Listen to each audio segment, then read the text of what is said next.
মনোবীক্ষণ polyclinic, চিকিৎসার জগতে এক দশক। এখন এখানে সব বিষয়ে ডাক্তারবাবু একসাথে তলায়। ফোন করুন 7477799515 এই নম্বরে। মুর্শিদাবাদের বেলডাঙ্গা 1 নম্বর ব্লকের চৈতন্যপুর 1 নম্বর পঞ্চায়েতের দখল পেল তৃণমূল। লোকসভা ভোটের পর মুর্শিদাবাদে ফের কংগ্রেস সিপিএম থেকে যোগদান করলেন তৃণমূলে বেশ কয়েকজন।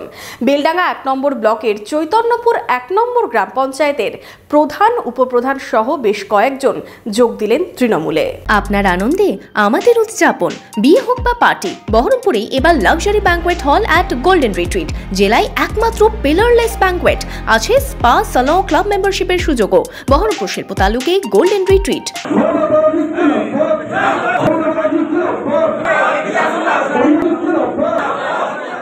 বেলডাঙ্গায় বাম কংগ্রেসের পঞ্চায়েত ভাঙল তৃণমূল। লোকসভা ভোটের পর মুর্শিদাবাদে ফের কংগ্রেস সিপিএম থেকে তৃণমূলে যোগদান। তৃণমূলে যোগ দিলেন গ্রাম পঞ্চায়েতের প্রধান উপপ্রধান সহ বেশ কয়েকজন গ্রাম পঞ্চায়েত সদস্য। লোকসভা ভোটেও এই এলাকায় লিড পেয়েছে তৃণমূল। এদিন বেলডাঙ্গা 1 নম্বর ব্লকের চৈতন্যপুর গ্রাম পঞ্চায়েতের প্রধান খোসবার আলী তৃণমূলে যোগ দেন। তৃণমূলে যোগ দেন সিপিআইএম এর প্রতীকে জয়ী পঞ্চায়েতের উপপ্রধান শর্মিলা খাতুন। বর্তমান এখন ব্লক সভাপতি যিনি আছেন দীপক কুমার মণ্ডল, উনি একজন স্বচ্ছ মুখ, উনি একটা খুব ভালো মানুষ, শিক্ষক মানুষ, উনার চলার গতি খুব ভালো লেগেছে আমাকে। তাছাড়া মমতা ব্যানার্জি তো উন্নয়ন তো আছেই, ওই কারণে আমি আজকে এসে এই তৃণমূল কংগ্রেসের যোগদানটা করলাম।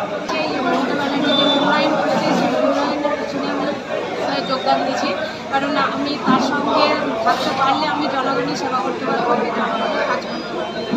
তৃণমূল নেতাদের দাবি প্রধান উপপ্রধান সহ আরো 5 পঞ্চায়েত সদস্য যোগ দিলেন তৃণমূলে। এতে পঞ্চায়েতের দখল পেল তৃণমূল। 15 জন সদস্য, তার মধ্যে আমাদের দল গত পঞ্চায়েত নির্বাচনে আমাদের দল পেয়েছিল 4 জন এবং 10 জন ছিল 11 জন ছিল বিরোধীদের। আজকে 8 জন পঞ্চায়েত সদস্য যোগদান করলেন। তো ওখানে 3 জন পঞ্চায়েত সমিতির সদস্যই। ওই প্রধানটা ওই অঞ্চলটাকে আপনাদের তৃণমূলের দখলে চলে এলো?